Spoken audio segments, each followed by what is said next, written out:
பிரியமானவர்களே, உங்களை அன்போடு வாழ்த்துகிறேன். ஒரு முக்கிய அறிவிப்பை உங்களோடு நான் பகிர்ந்து கொள்கிறேன்.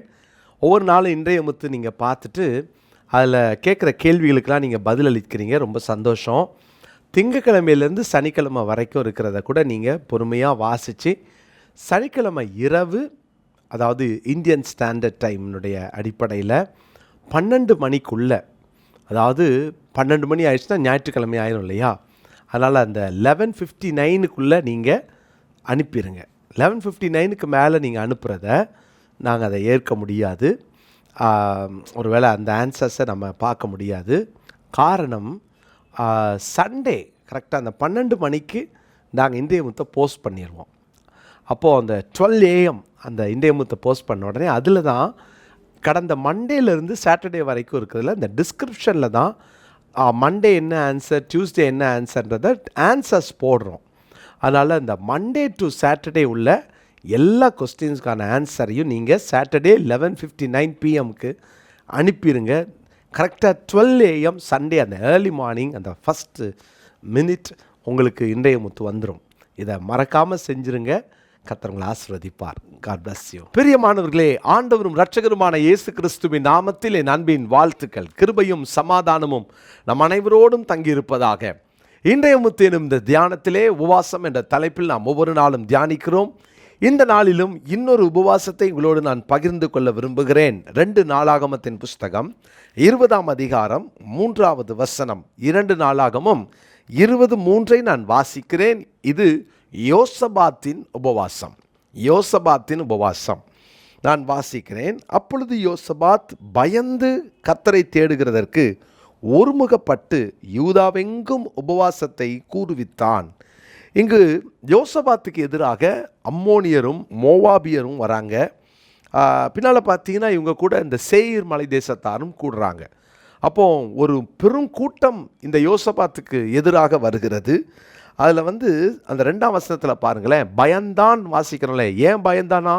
சிலர் யோசபாத்தை நோக்கி, உமக்கு விரோதமாய் ஏராளமான ஜனங்கள் கடலுக்கு அக்கறையில் இருக்கிற சீரியாவிலிருந்து வருகிறார்கள். இதோ அவர்கள் எங்கேதியாகிய ஆசான் சோன் தாமாரில் இருக்கிறார்கள் என்று அறிவித்தார்கள். பாருங்க, ஏராளமான கூட்டம் வராங்கன்னு உடனே யோசபாத்துக்கு என்ன செய்யன்னு தெரியல.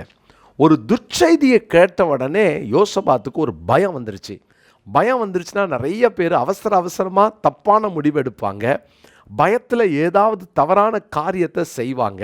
பயத்தில் தங்களுடைய பொறுமையை இழந்து அவங்க மாம்சத்தில் எதையாவது செய்வதற்கு அவர்கள் போராடுவாங்க. ஆனால் யோசபாத் பயந்தது உண்மை, ஒரு துர்ச்செய்தி அவன் காதிலே விழுந்தது உண்மை. ஆனால் சரியான முடிவெடுத்ததை நீங்கள் பார்க்கலாம். என்ன முடிவெடுத்தார்? யூதாவெங்கும் உபவாசம் என்று கூறுவித்தான் என்று வாசிக்கிறோம்.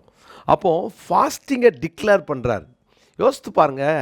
அப்போ தேவன பக்தி இல்லாதவங்க என்ன நினைப்பாங்கல்ல, ஒரு பெருங்கூட்டம் கடலுக்கு அந்த பக்கம் நிற்கிறாங்க, இவர் என்னடானா ஃபாஸ்டிங்னு சொல்கிறாரே அப்படின்னு நினச்சிருப்பாங்கல்ல. ஆனால் இந்த யோசபாத் ஒரு தெளிவை பெற்றிருந்தான். பிரியமானவர்களே, இந்த 3வது வசனத்தில் பாருங்களேன், அந்த யோசபாத்தை குறித்து நாம் அறிந்து கொள்ளலாம். யோசபாத் பயந்து கர்த்தரை தேடுகிறதற்கு, முதலாவது இந்த ஃபாஸ்டிங்கில் யோசபாத் செஞ்ச 3 காரியம். 1, கர்த்தரை தேட. அவன் முதலாவது தேவனை தேடுவதற்காக இந்த ஃபாஸ்டிங்கை ஏற்படுத்துகிறான்.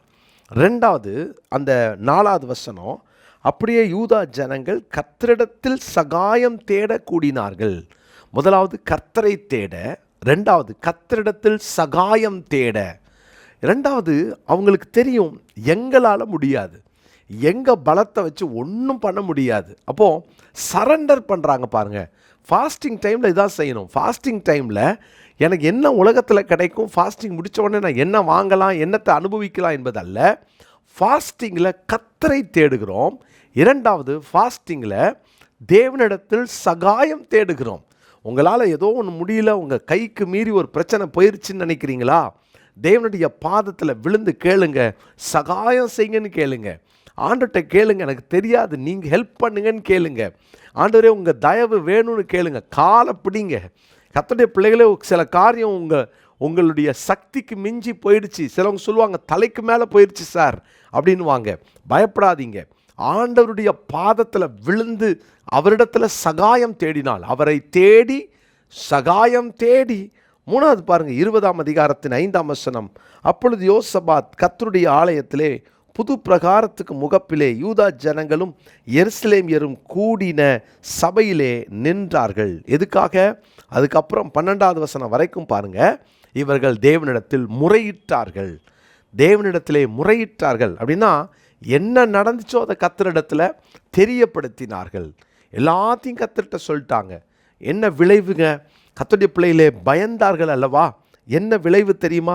இந்த 17ஆவது வசனத்தை 18ஆவது வசனத்தை பார்த்தீங்கன்னா, இந்த ஃபாஸ்டிங்கினுடைய பலன் என்ன தெரியுமா? ஃபாஸ்டிங்க்கு முன்னால் நீங்கள் பயந்துருக்கலாம். ஃபாஸ்டிங்க்கு முன்னால் உதவியே கிடைக்காது, உதவி இல்லைன்ற ஒரு நிலைக்கு வந்திருக்கலாம். ஆனால் அந்த ஃபாஸ்டிங்க்கு அப்புறம் 17ஆம் வசனத்தில் பாருங்களேன், அவர்களுக்கு தைரியம் கிடைத்தது. தைரியம் கிடைக்கிறது. அவங்க போல்டாக மாறிட்டாங்க. ஃபாஸ்டிங் இருந்து பாருங்கள், உங்களுடைய அந்த போல்ட்னஸ் அவங்களுக்கு தெரியும். கர்த்தருடைய பிள்ளைகளே, முதலாவது தைரியம் கிடைத்தது. இரண்டாவது பாருங்க, அந்த 18ஆவது வசனத்தில் அவங்க தாழ்த்தினார்கள். கர்த்தருக்கு முன்பாக தாழ விழுந்தார்கள். கொஞ்சம் நஞ்சம் இருக்கிற இந்த பெருமை இதெல்லாம் ஃபாஸ்டிங்கில் போயிடும். ஆண்டவர் சமூகத்தில் இன்னும் தாழ்த்த தேவன் கிருபை தருவார். அப்போது அந்த ஃபாஸ்டிங் டைமில் அவங்க தைரியம் பெற்றார்கள். தாழ்த்துறதுனால கிருபை பெற்றார்கள். மூன்றாவது 19ஆவது 20ஆவது வசனங்களை பார்த்துங்க. அவங்க கம்பீரித்தார்கள். கர்த்தரை மகா சத்தத்தோடே கம்பீரமாய் துதித்தார்கள். கம்பீரமாய் துதித்தார்கள்.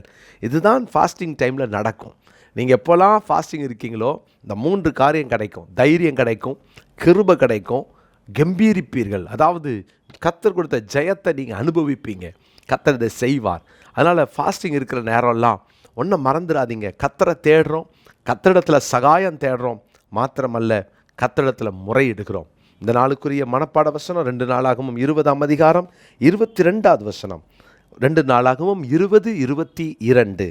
அவர்கள் பாடி துதி செய்ய தொடங்கின போது யூதாவுக்கு விரோதமாய் வந்து பதிவிருந்த அம்மோன் புத்திரரையும் மோவாபியரையும் சேயீர் மலை தேசத்தாரையும் ஒருவருக்கு விரோதமாய் ஒருவரை கர்த்தர் எழும்ப பண்ணினதினால் அவர்கள் வெட்டுண்டு விழுந்தார்கள். இந்த வசனத்தை மனப்பாடம் பண்ணுங்க.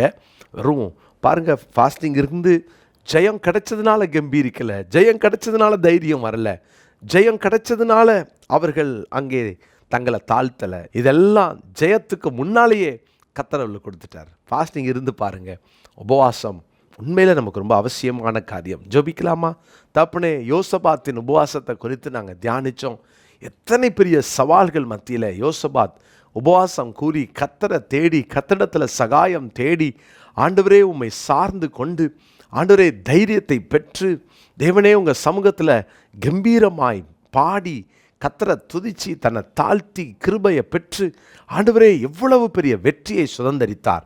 இன்றைக்கும் இந்த நாளில் இந்த வார்த்தையை கேட்கிற ஒவ்வொருவர் வாழ்க்கையிலும் ஆண்டவரே உம்முடைய பிள்ளைகள் இந்த உபவாசத்தின் மேன்மையை புரிந்து கொள்ளட்டும், உதவி செய்யும், உம்முடைய நாமம் மகிமைப்படட்டும்.